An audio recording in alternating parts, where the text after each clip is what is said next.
friends. Okay, so today's video, I'm gonna do a little bit different video. I know I do a lot of mommy videos and Catholic videos, and I want to talk about marriage, the actual wedding day, and how beautiful and holy that can be. So if you know anybody, or maybe you have some insight on what helped you in your marriage to be holy, please write them in the comments. This is a community page. I have some ideas, but you guys have so many more amazing, beautiful ideas. So please share them down in the comments. And if you are gonna get married, congratulations. Marriage is amazing. It is so good and can be so holy when you allow God to be the center of your marriage.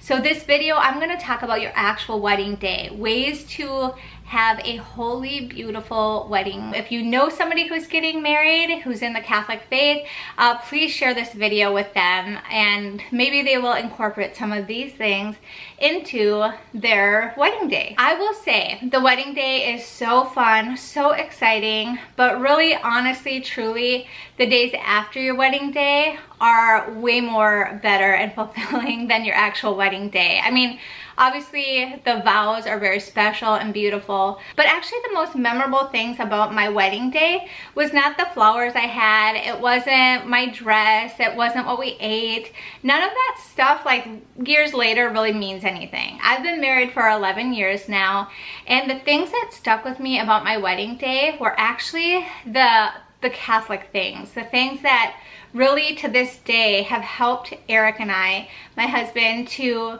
really have Christ the center of our marriage. And so I want to give you some tips, some ways to make your actual wedding day so holy and so beautiful, and just really honestly start your marriage off on the right foot. Because if God is in your marriage, you know, 3 to get married, Fulton Sheen said, then you will have such a beautiful, blessed, holy marriage if God is invited into your wedding, your marriage.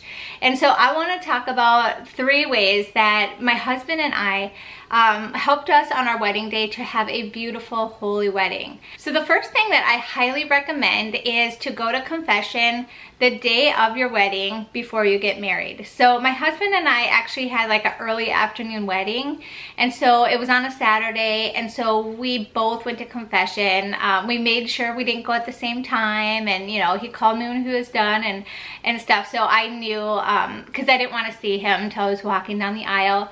And so we both went to confession, and I will tell you, it was so amazing to walk down the wedding aisle knowing that I was as pure as I possibly could be going into this marriage. You know, sacraments are such amazing, beautiful things that God has gifted us with. And to start off your marriage with a clean and pure soul, there's nothing better. There really, truly, honestly is not. So I highly, highly recommend the day of or the day before, as close to the wedding that you possibly can, go to confession.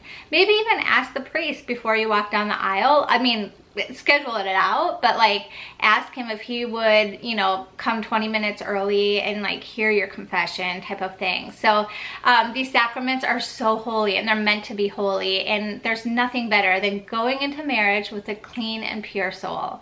Okay, so the next thing that I have to recommend is that you have a mass in your wedding. So there is no powerful prayer than the Holy Mass, because Jesus is truly present there. It is heaven coming down to earth to be with us. So imagine if you have a Mass during your wedding vows.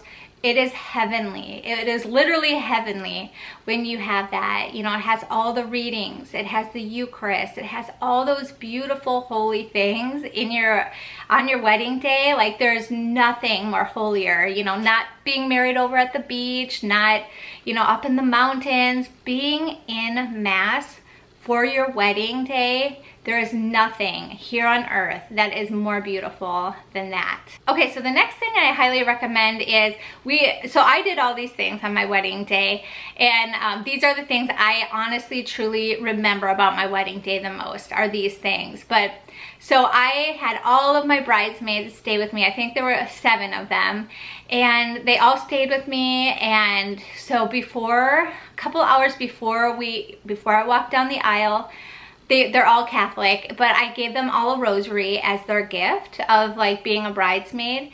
And I had them all blessed, and we all prayed the rosary together, including my mom.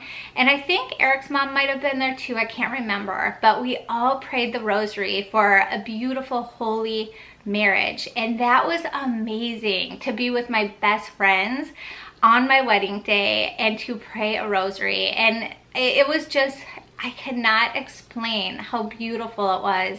So pretty much you're inviting Christ to your wedding, you know, through the Mass.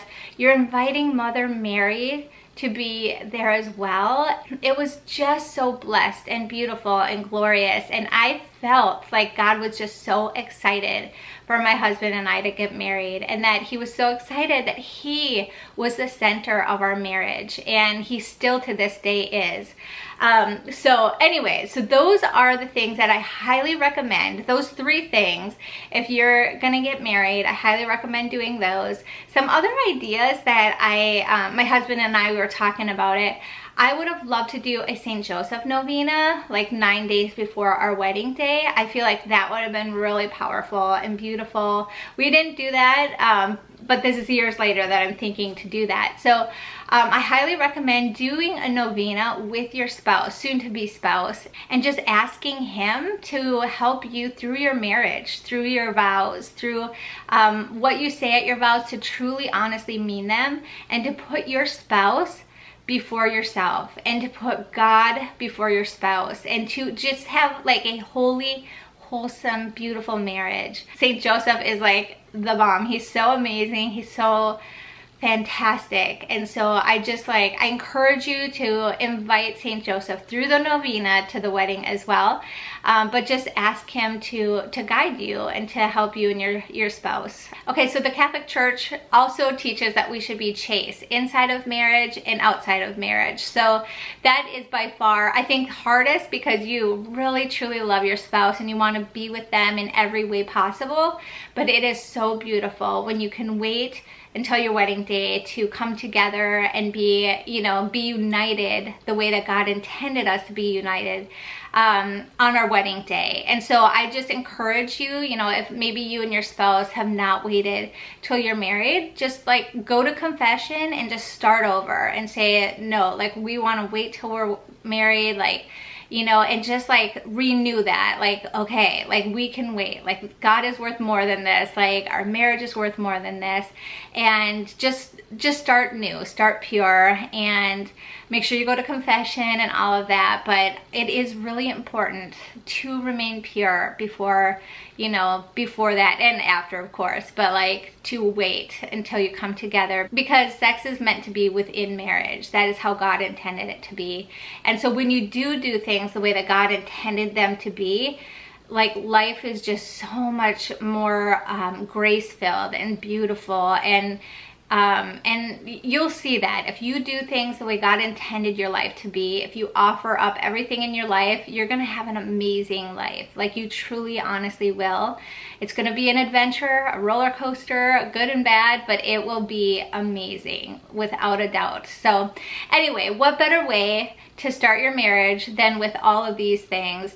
The sacrament is so beautiful and so amazing, and you get to spend the rest of your life with your best friend. It is, I tell all my friends who get married, I always say, like, marriage is amazing. It is hard. It is so hard because it's 2 different people coming together, and we have different ideas, different thoughts, about different things. And so that's hard, but that's kind of, I believe, what God intended. He wanted us to kind of stretch a little bit and grow a little bit, and that's good. Like if you want to grow in holiness, there's gonna be stretching.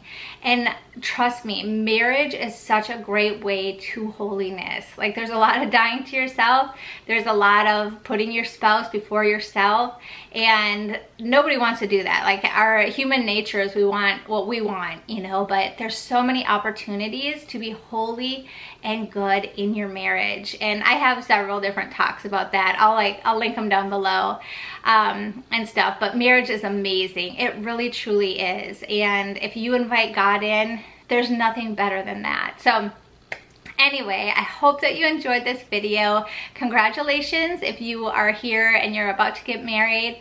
I hope that you truly invite God into your marriage and that you live your marriage with God in the center. So until next time, I will see you all later. God bless. Bye.